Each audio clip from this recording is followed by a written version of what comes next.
Today is Tuesday, Parashat Shelach Lecha, and we're learning the Gemara from Chok Israel. Gemara here illustrates the great power of speech and how a person has to be very careful with his speech, and surely when taking an oath or swearing.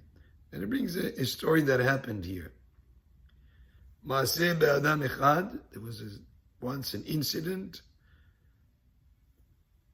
with a certain person, bishne batzoret, it was years of famine, sheifkid dinar etzel almana, who gave a dinar, which is like a coin.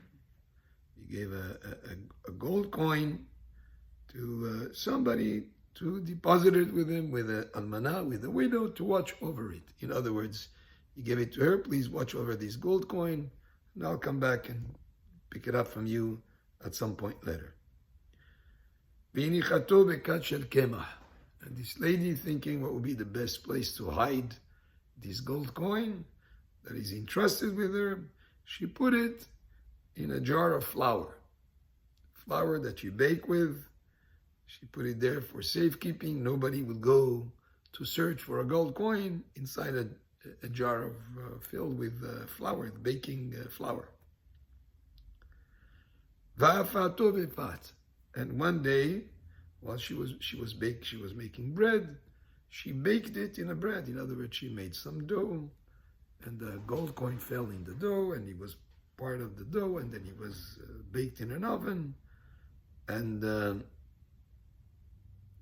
she, and she gave it to a poor person. Poor person came knocking the door. He was hungry. She took that loaf of bread that she baked with a gold coin inside of it, and she gave it to the poor person. Le'amim, after some time, Ba ba'ala dinar, the person who entrusted with her that gold coin came, Amala, and he told her, Havili dinari, please return my dinar back to me. She searched for it, and she could not find it. She searched for it in the jug, in the jar of flour, and she was not there. Amrale, she told that man, Yehene samambavet be'ahad mi banea shel ota isha im nehenet imi dinarcha klum. She said to him, may the poison of death claim one of her sons, of that lady, if she derived any benefit from that dinar.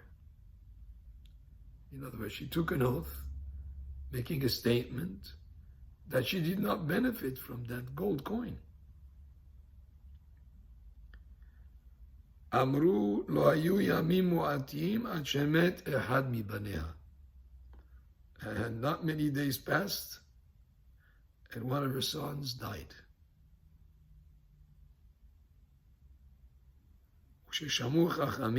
When our sages heard about this, Amru, they said, when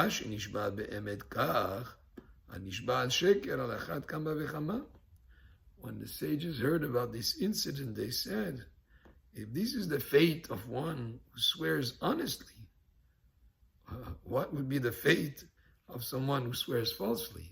She did not benefit yet. She said one of her sons would die if she benefited, and one of her sons died even though she did not benefit.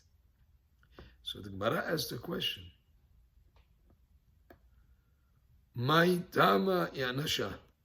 So still, why was she punished? She said the truth.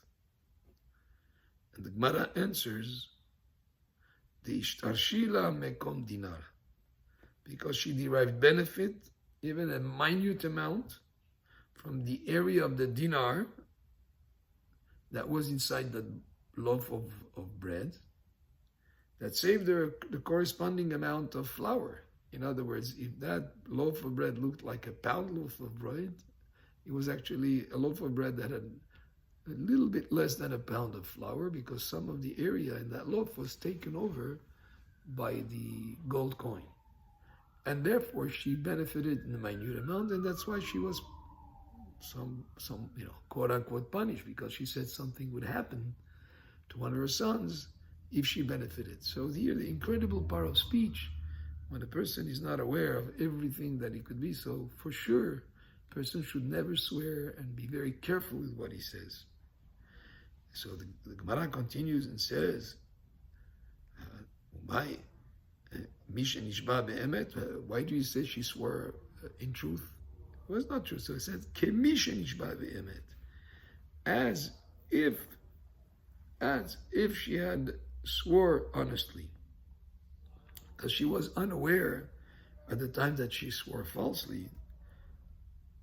She was unaware, but the punishment was yet very severe. So this portion in the Gemara of today, Chok Israel, illustrates the great importance of how a person should be very careful with his speech and never to say things that, never, of course, not to swear, not to take an oath, and not to, because somebody sometimes may not be aware of all the aspects that could be involved, and he could be punished in a way that is they would not have imagined that would happen. So very careful with your speech, and definitely not to ever swear, as the Gemara goes on in terms of the rest of the Gemara speaks about the ideas of oaths. Baruch Adonai le'olam, amen ve'amen.